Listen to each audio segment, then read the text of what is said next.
Welcome everybody back to another BOLDcast One Piece reaction. I'm Carson. I'm Lindsay. And this is One Piece, episodes 297 and 298.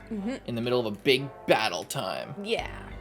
Big battle. Let's check it out. Leave a like, subscribe, patreon.com/BOLDcast, linked in the description. 2 weeks of uncut reactions ahead, 1 week of edited reactions ahead.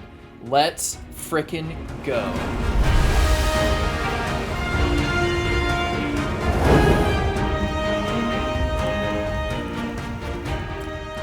I completely forgot about the Buster call. Me too, honestly. And now I'm upset again. All right, Robin. Just find some coffee to throw at him. It immobilizes him. Is he gonna pull out the elephant sword? Oh,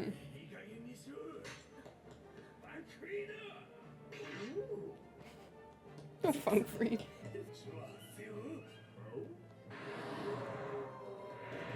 What? Oh my god!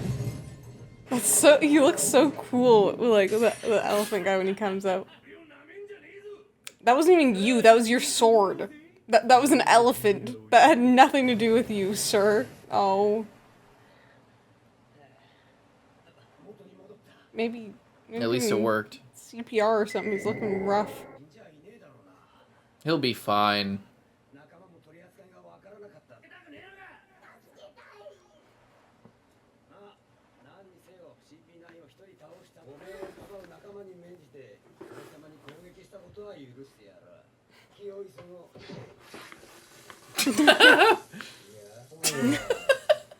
You wanted CPR.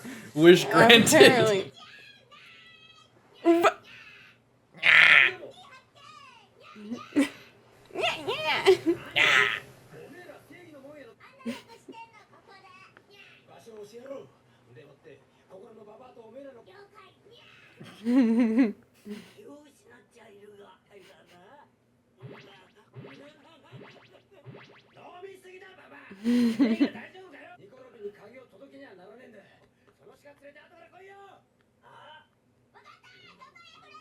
I guess her infinite bottle finally ran out and she had to resort to some other ones.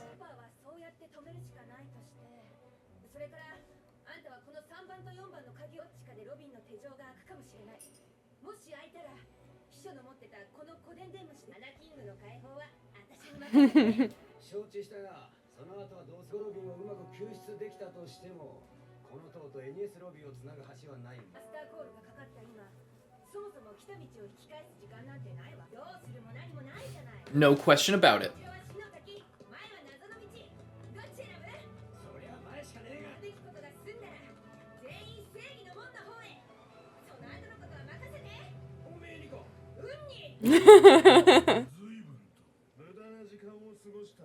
Indeed you have. I'm glad you're recognizing that. No.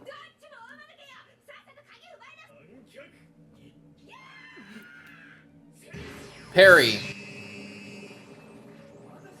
Snipe him. What are you doing? You're the king of snipers. You're not even Yeah. That would, oh my god. I'll talk about it after.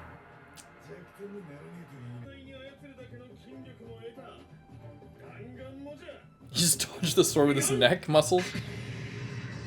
Not nearly as effective as the finger pistol. Sorry. Now you start to be cool again, Kaku. Yeah. I love it's just this big square blunt nose, like it's not even sharp. Yeah. I guess it's the ability, obviously, but still. This guy's just watching.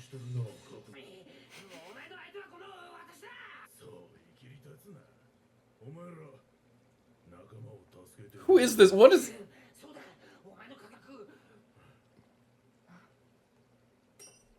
Oh, was he the Buster call? Did it turn him around?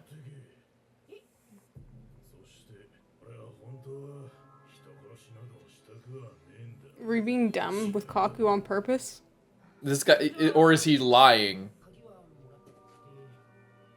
Yeah. Yeah. Oh shit!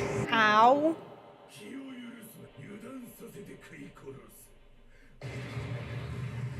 That's like a deadly attack. Yeah.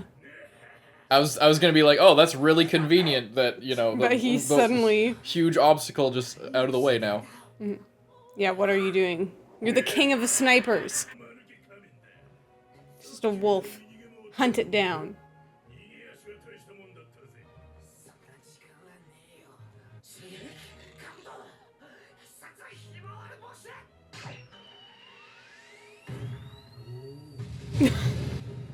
I like how we just let it hit him. He's like, oh.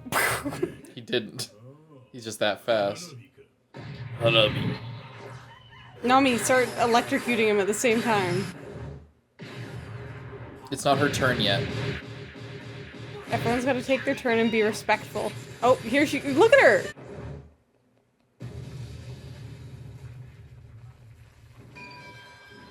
Don't hit the Yamcha pose. Please.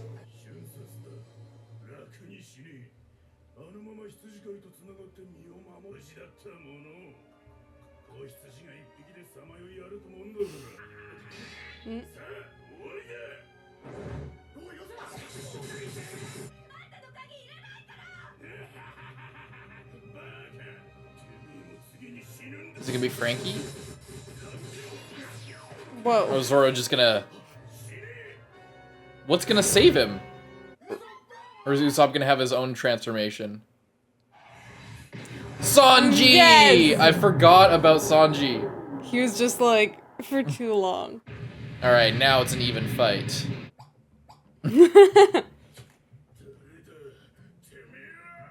Someone cooler than you.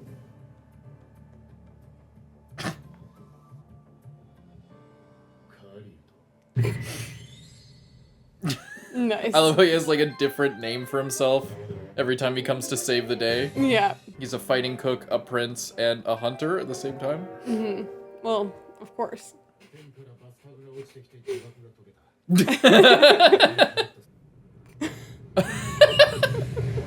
A bathtub fell from the sky and the spell was broken.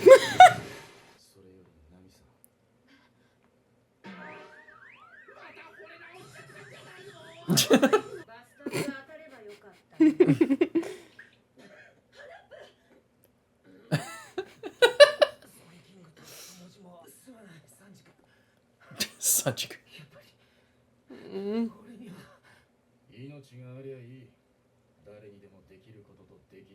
You were a really good sword for a few minutes. Oh boy. The battleships? They're already gonna be there. They're opening! Oh boy. Oh shit. We're running out of time here.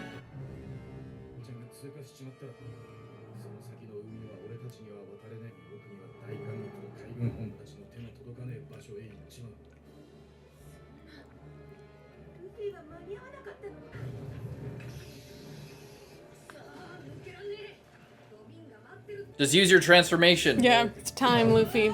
This isn't working.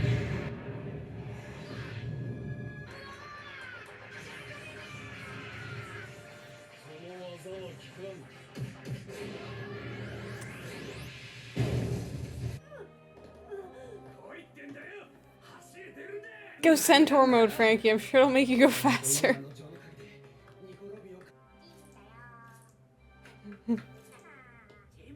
Good chopper. You wanna know what? They'll get lost even with the guide marks. Even if it's just a straight line tunnel, Zoro's gonna go the other way. You're more gifted than all of these warriors, except for Nami.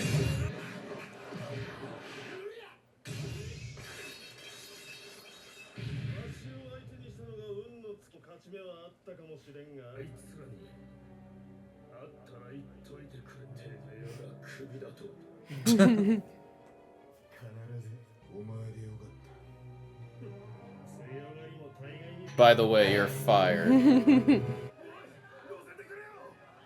Oh.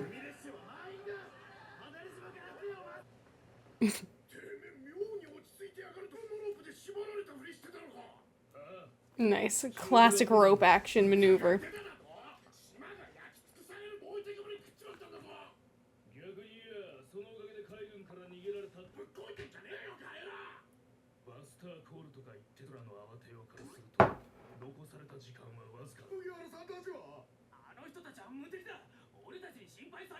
True. Ooh! Good call, you guys. Back here. Oh boy. We're Who's gonna it gonna catch a be? glimpse of the Vice Admirals here. I think you're right, one of them is gonna be Garp for sure. I hope so. I want to see Kobe again, too.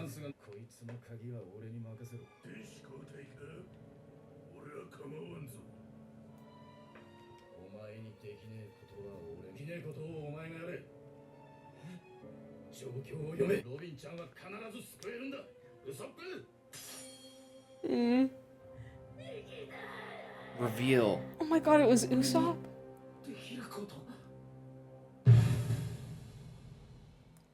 I felt like a lot was going on in that episode. That was kind of crazy. I like little Chopper get Franky's stomping on him, and now he's like a little backpack, like one of those backpacks that kids have that's like an animal. Yeah. That's what he's looking like.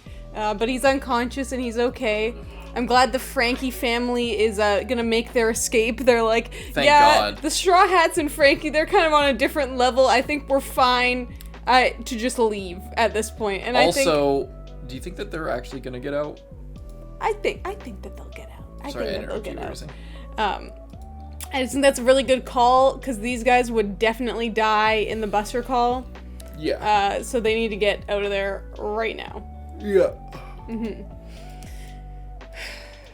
Yeah, the pacing is slow, is decently slow right now, but the show is benefiting from the fact that there's so many different locations to cut to. So you can cut to Luffy fighting and have like a little bit of a exchange between him and Lucci, despite the fact that like nothing really happened. You know, it's just showing that they're fighting again. But like again, thinking about it from like an episode to episode basis, like watching it on TV weekly, you know, it's if you're just watching it like a show, that it's, you know, it's at least some action and it's, you know, part of the episode that like something's going on there, you know what I mean? Like it's, you know, I don't know. As far as like the progression of the plot, it's I could see these episodes being literally 10 minutes long, but you know, it's working right now, I think, because there's just so much different things happening at once. Yeah. And the Buster Call's fine, because they called the Buster Call, and then there was a few episodes where, like, nothing really progressed on that. Now they're coming, now everything, it's like, Kaku has smartened up, he's not just being a silly animal anymore, now he has a fighter that can fight, he's locked in, they're completely locked in, and then Sanji showed up, and he's ready, he's locked in, and Usopp has been, reawakened, as Usopp. He's, you know, potentially probably going to be dropping his fake identity, and accepting himself for who he is and what he can do. I'm still not convinced. I feel like, you know, the framing there could be either, you know. So we'll have to see how that turns out. Yeah, and Robin was getting away, and then that I love also how Spandam doesn't, like, he's not even a good fighter. He has such a cool sword, but what's cool about the sword is that it does all the work for him. He's just like, go! And then it goes. Yeah. I was thinking, so we've been playing Baldur's Gate a lot recently in our off time, and I was just thinking, when we was talking about turn-based and like how, why doesn't like Soga King, why don't you snipe? You're the king of snipers. Why don't you snipe while like, you know, Sanji's out there fighting, or like Nami, why don't you use your lightning attack while fucking Soga King's getting destroyed? And I was just thinking, like, if that the format of like a Baldur's Gate style game, turn-based, like the exploration, the open world style, you know, not fully open world, but like linear open world, like different areas that like have a lot to explore, and like you're rewarded for exploring that, and just like the way that everybody's in the show's abilities work, and the fact that, you know, each fight has like a different combination of some amount of them. The format of Baldur's Gate 3 would work perfectly for the One Piece universe. Like, that style of game, almost to a T, is exactly the kind of thing that would work perfectly. And, like, all the different side characters, like, you go to a village and you talk to random people, and, like, there's the girl, and you talk to her, and then she gives you a rice ball, and it's like, it's almost like a health potion. I don't know. My mind just started firing with all these things. I'm like, it would be perfect. It would be the perfect way to do that. Like, it would be a little bit more, slightly, like, more mundane, but with the right style of, like, because, you know, you wouldn't have people, like, literally flying, like, screaming through the sky and, like, teleporting like that, but, like, it would be a little bit more subdued, I guess, than the wackiness of One Piece all the time. But I just think about it, it would be so good to just, like, it just feels like a perfect fit, and it makes me want to play it more than anything else. Like, just imagine, like, Baldur's Gate 3, but with the aesthetic and, like, the characters, the character and the music style and, like, the whole art style and everything of, like, One Piece. But that in, would like, a actually Baldur's be really Gate style fun. game, it would be perfect. And I don't think it could work with any, like, anime, you know? Like, I feel like it wouldn't work. Maybe it could work for some, like, Naruto. I don't think it could work for Dragon Ball. I think it could probably work really well for something like Hunter x Hunter. Yeah.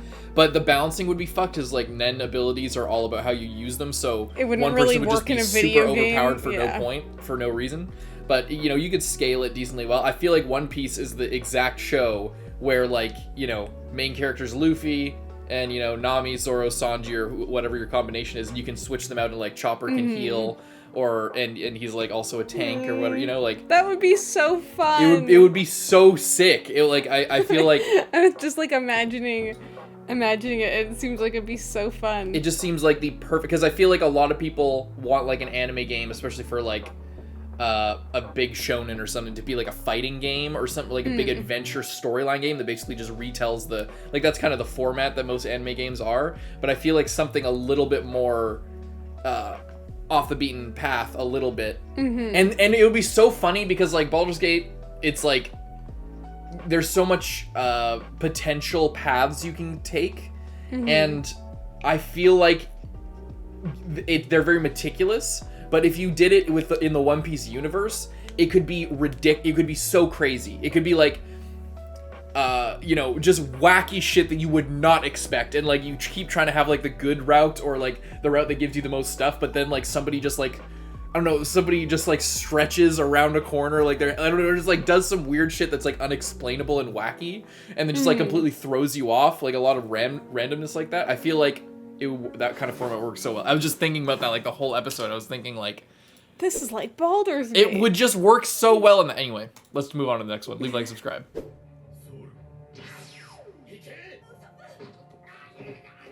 Yeah, he got, like, basically shot 10 times. I love the Nami and Usopp combination. It's always one of my favorites.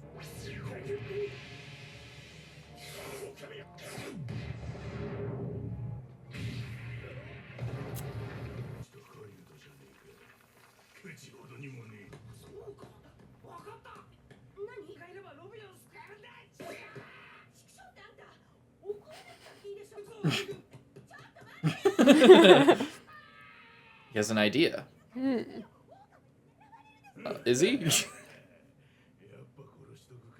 No.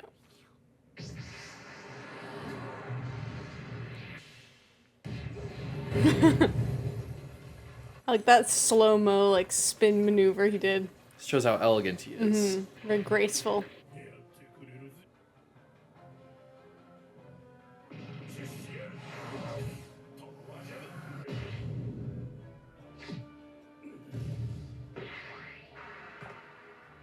Whoa. The background was so cool. The building's all tilted. It doesn't work on me. Internal monologue. Oh my god. So he's hurting him even with Iron Body. I wonder if Sanji's learning it too, or if this guy just isn't as good at it. Or if Sanji's just that badass where it just doesn't matter. Yeah.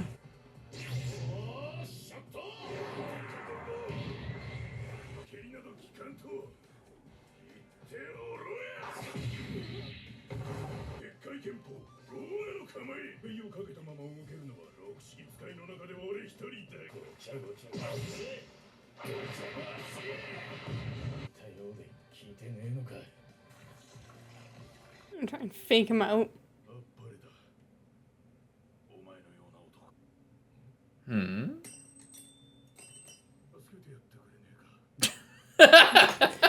Pulling the same bullshit again. Did he even see this? He must have.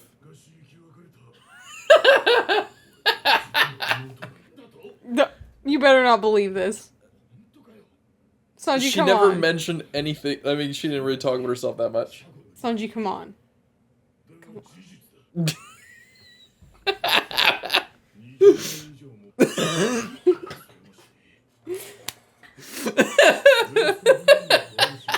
Sanji. Red Riding Hood? Little Red Robin Hood. Just completely fabricated. It's not even well drawn. Like, I mean, it is. It's very nice looking. I'm just saying. What?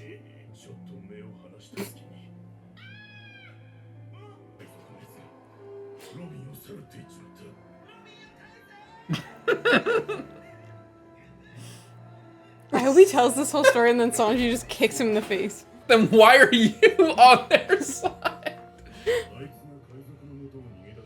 I joined up with them. It just doesn't make any sense at all. Oh my god. He can't, right? There's no way he didn't see this trick before? Or did he? Yes! Nice. I hope you still can grab the key, though. Imagine if it Fuck was yeah. true. He embellished a little hard on that one. Yeah. You know what he should have done? He said, Robin told me that she's in love with you and wants you to go and rescue her. Would have fell for it instantly. Wouldn't have even been a fight. I'm surprised he can even lift her. Like at all. I think he beat her so bad her boobs are like swelling out of her shirt. Like, It's getting ridiculous at this point.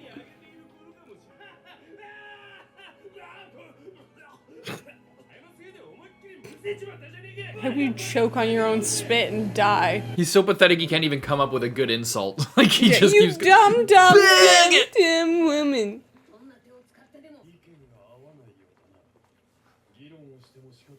I think we disagree.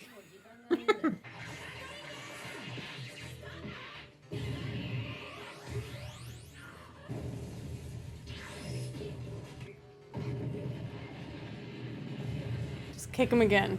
Straight away. Just boom.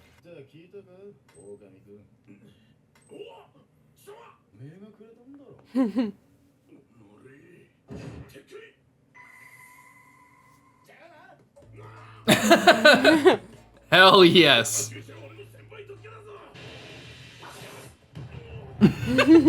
Like a snout, just like.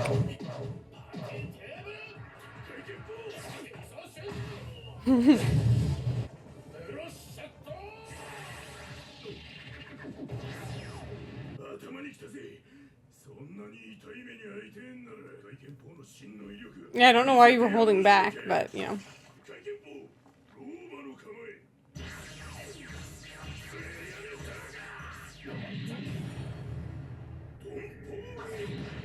Oh shit, okay, finally he got a hit, like a good smack in. Ow.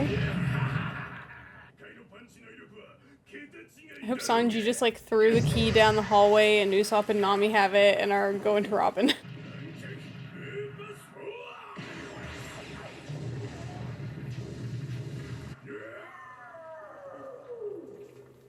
I was beginning to wonder if this guy had any strength at all, although now he's monologuing and we think Sanji's hurt, so maybe he is fine.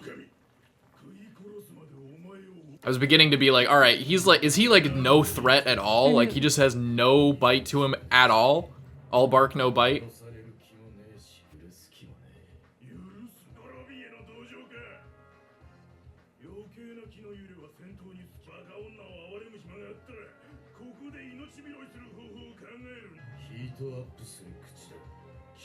He's about to cook.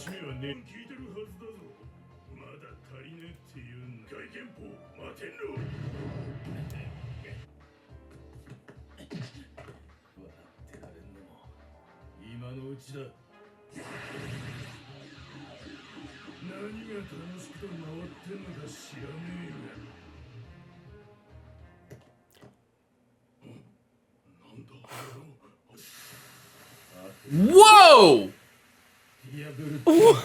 What? Are you okay? Holy shit! That's so fucking cool! Jesus. I was like zoned out. I was not even like expecting anything really cool. Everyone's getting their own like Oh my little God. upgrades now. This Damn, is the you Namek like of this. branded that guy. Oh my god. He's cooking him. Yeah. Let him cook. Damn. Iron Body Oh my didn't God. work. Why didn't Iron Body work? 'Cause he's too It's cooked. just too strong. I guess iron still heats up. But he can do it with this, right? Maybe he's powerful enough where he could redirect himself. That's gotta be it. He's gonna redirect him and shoot him right through the fucking ceiling. Oh no. I don't know why you'd come You're down just towards dumb. him. Never mind? Ow. Or is he taking the His hit? foot. He's taking the hit to get the kick in.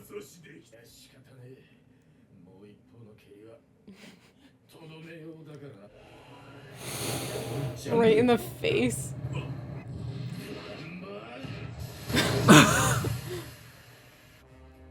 Whoa.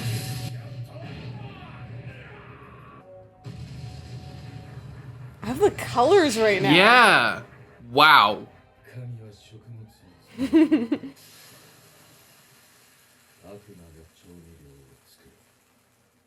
Damn. So does that hurt him? Seems fine. Damn. Was not really expecting not that. expecting that. Because we were just talking like a few episodes ago, I was making the comparison between like badass Sanji scenes and badass Zoro scenes. Where like, they're both the badass guy, but they both cater to different sides of that. Where Zoro is the badass guy, like he's the action guy, and then Sanji is the badass gag guy, where like, you know, it's funny, you know. But so Sanji never really has had like just a badass moment that's just cool, you know. It's like always been wrapped in this sense of like silliness or something like that. But here it seems like the story, I mean, it kind of has been taking a general more focus in a direction that's like more about, tense, you know? Yeah. And I'm happy for it, because I think that those are like the best moments, you know? Not that there's no room for just it being funny, but you know, sometimes like the gags and the goofiness is good. Sometimes it comes at the cost of like kind of undercutting a cool moment, you know? Yeah. So I'm just so like, I like that we're getting more moments like this that are just cool. Like they're just unapologetically, they don't have to be wrapped in like a joke, you know, for it to be, you know, it could still have its funniness or its like, you know, its lightheartedness. It doesn't have to be super serious, but that, you know, it's like a payoff, like, you know, where it feels like, you know, Sanji can actually just be cool, you know what I mean? It's sick. It was so cool. I was totally zoned out. I was so, like, first of all, the whole, like, fake flashback was hilarious. I'm glad Sanji didn't fall for it. Yeah. That was great, too. But, like, I was just like, all right, another, you know, yet again, you know, we had Chop Up Ba where he, like, went crazy at the end, and that was really cool, but it's like, another CP9 guy, just a fucking loser. Just another shitty, nerfed CP9 guy. They were introduced to be super badass and cool, and now they're super nerfed. They got devil fruit powers, or they're just, you know, they can't be as powerful because we have to defeat them. So like all the stuff that was built up is just kind of and it was without. Okay, here's the thing. Here's what I'm getting at is like, if they are built up to be super strong, and they can kill you with a finger, they can jump without touching anything, they can create doors out of nothing, they transform into giant beasts now, there is no reason why we, as we were previous to this arc, should just be able to beat them. Especially when we literally fought against them and could not defeat them and got our ass kicked. So what that requires then is some sort of upgrade, some sort of reason for us to be able to overcome them. Because if we just beat them, then there's no, like, then it's not even like a power scaling thing. Like, it doesn't need to be like crunched down to numbers. It doesn't need to be broken down so severely like that. It's just a narrative progression thing. Like, if we're fighting stronger opponents using the same tricks that we always have, and there's just no change, then you can't have these moments but building them up where they're built up to be so bad. If you build them up to be badass and then we fight them and they're weaker than as weak as any opponent that we face, there's no payoff, there's no satisfaction. Then it's just the build up, it doesn't mean anything. So, but if you create that, and then you get to a point where, like, oh, how are we gonna beat them? Are we just gonna overcome them for no reason? No training arc, no real upgrade, but giving them, even if it's just a little taste of it, you know? Yeah. Like, adding just a cool moment to it, or some sort of upgrade to them. Like, not even a full transformation like Luffy's sake. Yeah, there's two options. Is either you can downgrade the enemy or upgrade the main characters. And what I like is that it seemed like we were getting, like, the downgrade the enemies version, where they just were complete buffoons and not really a threat at all. But then they, you know, went back to their original, like, higher standard of being threats.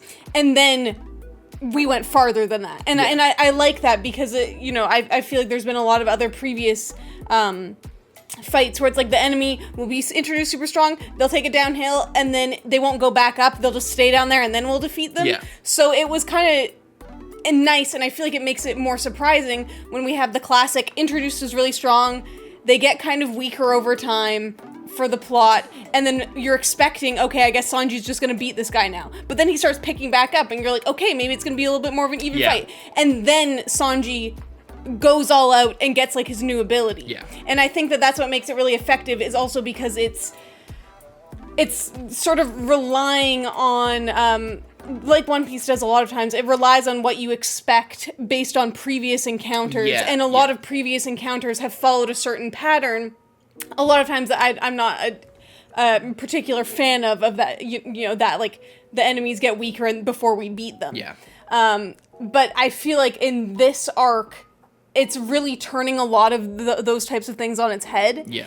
And we're also, people are getting, like, basically, like, power-ups, which I do think is nice that they waited for so long. You know, I think, like, 300 episodes in, and all the main characters are sort of leveling up, it feels earned. It doesn't just feel like, okay, we're early on in the story and we're all of a sudden, like, having a glowing foot out of nowhere. Yeah. It feels like the motivations and the stakes are so high that it makes sense that this pressure, it's like the pressure is creating diamonds. Yeah. Yeah. That's why I made the Namek comparison, because that's exactly what Namek was, is everybody, there's a big threat, they all go to this other planet, and then all of them, like, if you compare, it's DBZ is famously, like, kind of shat on for its power level numbering thing, like over 9,000, blah blah blah. It just, like, by the time you get to the end of the Namek saga and Super Saiyan is now a thing, it's like, you know, we went from over 9,000 to Goku has like a million power level or something. It's like incalculable, and it's a tool to build up, like, the hype of it. But, like, comparing where people are before that and after it, it's like, it's a similar thing. So I think a similar thing is happening here, where it's like you have training arcs that are a thing, but you also have pressure build, you know, like you said, like this creating diamonds type thing. That's a good way of putting it. It's, you know, One Piece, I don't think is that, because it's not about martial arts, like, you know, things like Naruto, things like Dragon Ball, things like even Hunter x Hunter are in a way about all, like, Hunter x Hunter a little bit less about, like, a martial arts for all things, but the power system is a skill you learn. And when One Piece, it's more of an emotional representation of the character. And some characters do train, like Zoro is all about the training. Yeah. But it's more like sharpening his mind. Yeah. You know what I mean? Yeah. It's in the fights, and because each character has had like multiple fights, like Luffy fought like 4,000 guys or whatever. Yeah. And Sanji fought that guy on the train, and they've been sort of fighting for like, I mean, it feels like a month at this point, but obviously for them it's been a very short amount of time, and they learn something each time, and are able to sort of improve their skills. Yeah.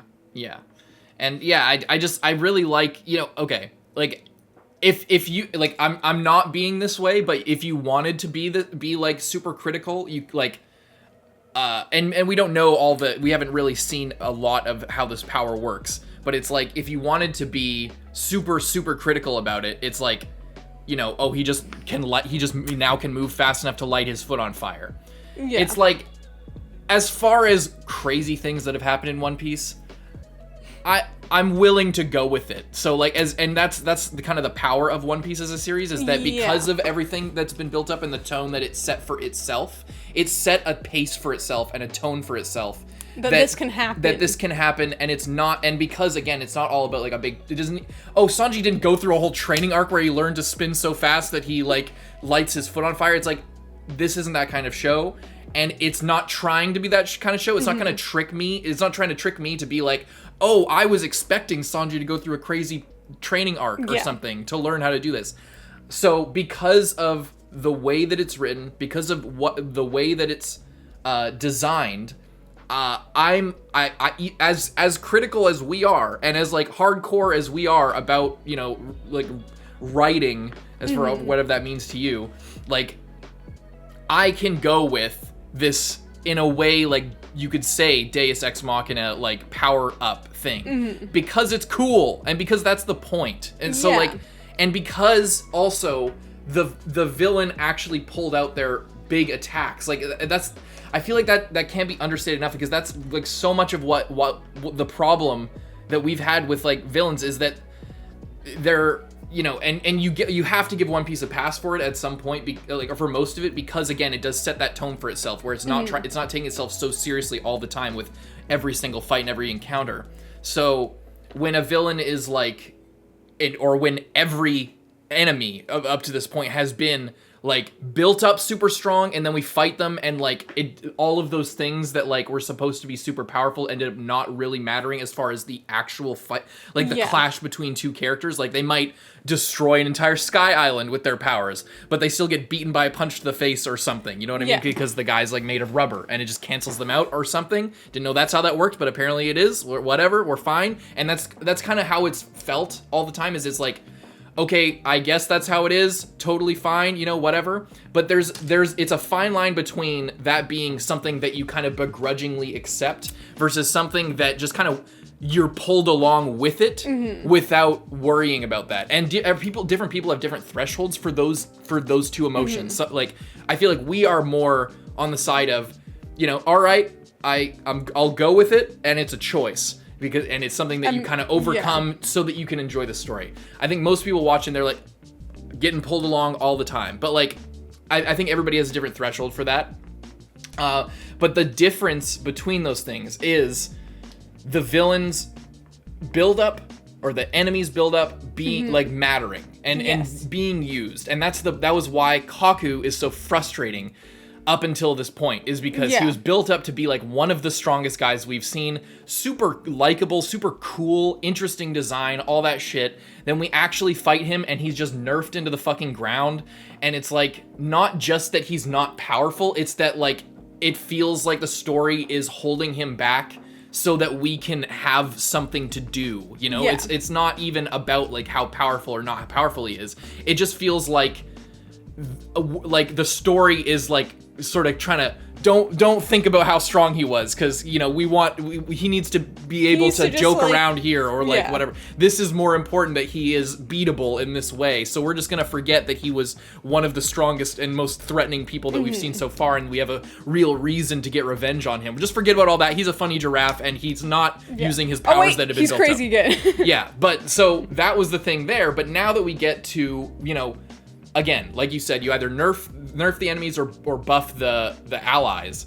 And buffing the allies, it's a devil fruit of its own, because you get to a point where things escalate. You don't want to keep going. You don't want to keep doing it, so it's something you need to balance. And the way you balance is just by like not making the villains or the enemies dumb, too stupid, or too reckless and like gloaty to the point where it's just ridiculous. And it's like, you could have ended this fight so fast, and your only reason you're not doing it is so that there can be some kind of really slow moving narrative arc.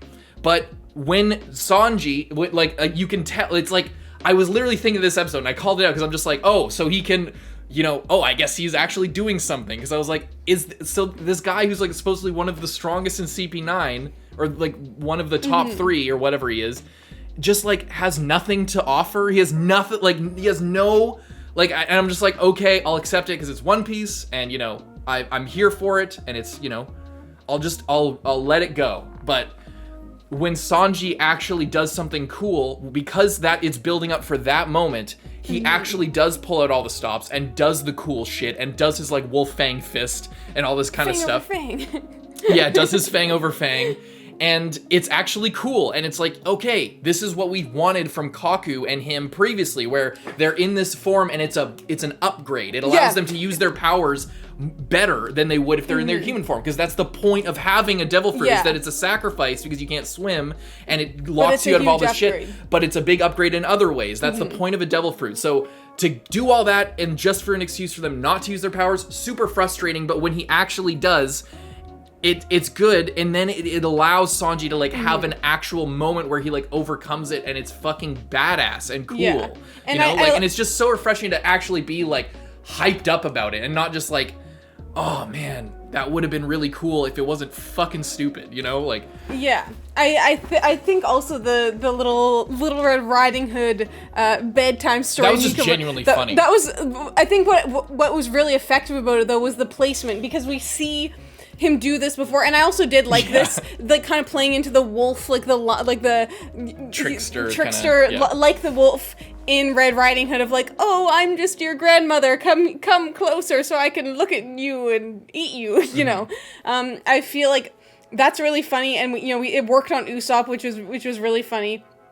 But I also liked that we get, so like he's kind of getting beat where like, is he really that strong? He stops, he pulls out his, like one of his ultimate moves, which is telling a story. Yeah. But it doesn't work. But the fact that they did this like crazy story with like the pastel art, and it's just totally ridiculous. It kind of, puts you in a different mood. Yeah. And then when it gets serious, you're like, oh shit. Good, Sanji didn't believe it, now it's going, and then he gets, like, the power upgrade, so I feel like the whole, the arc of it, the setup punchline. Was really good. I feel like it too, it's like set, it's I feel like it was effective, it was that set I up wasn't for expecting success. it. It set itself up for success, and then it followed through, and that's like all you want out of any story, and that's something that, like, I think One Piece gets away with not doing for many different reasons a lot of times. Or maybe, like, depending on the type of viewer you are. Again, it's like everybody has a different opinion. So it's like, I think for a lot of people, the set-up punchline and, like, all that stuff works most of the time.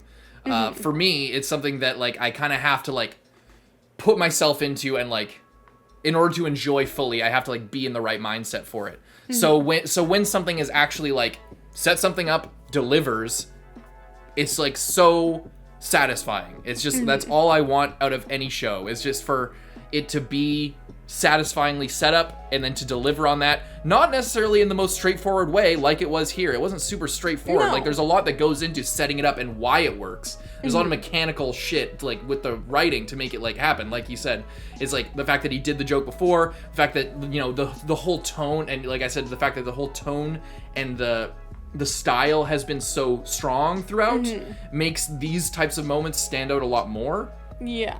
So it's a whole thing. Yeah. Yeah. I also think, shit, what was I going to say? I also think it was effective for Sanji as well, because, we had Chopper's transformation and stuff previously. We had Luffy's previously. And then we had Sanji just get completely defeated, because of he was up against his number one weakness of a woman. So I think it's it's good to now get to see him shine in like a more his style of a fight, you know? Big time. So good. Yeah. It's awesome. What was it called? Diable Jambe? Yeah, something like that. I think that's what it was called. So fucking cool. I was seriously, so until like this moment, like he was doing all the spinning, he's like, oh, and it was all building up. I was like, you could look back, I was literally like eyes glazed over, like, all right, here we go. And then he pulled, and then we hit this shot, and I'm just like, wait a goddamn minute. His foot's glowing, and he's like getting serious. He's like powering up almost, like, and there's all this crazy like effects going on. He kicks, like it just completely took me by surprise. And again, like that's what's so good about it, is that I think it was supposed to take you by surprise. Yeah. Like it was supposed to not, you weren't supposed to see coming this crazy badass moment. And even though it's been like, it's setting up like a pattern, like with Chopper's thing. Yeah, and kind of Nami and too, with her, you know, her upgraded climb attack is, you know. Like it's kind of, there's a pattern going. And I think we'll probably see Zoro's next, maybe. Like we kind of already did a little bit. We saw a flash of it, but like maybe that's when Kaku will be like really badass. But you know, even though there's that pattern, it's like the fact that I wasn't expecting, I think made it even cooler than it was for me. That was so good. That was so good. Fun. That was awesome. Leave a like, subscribe. We'll see you next time in person. I'm Lindsay. Bye-bye.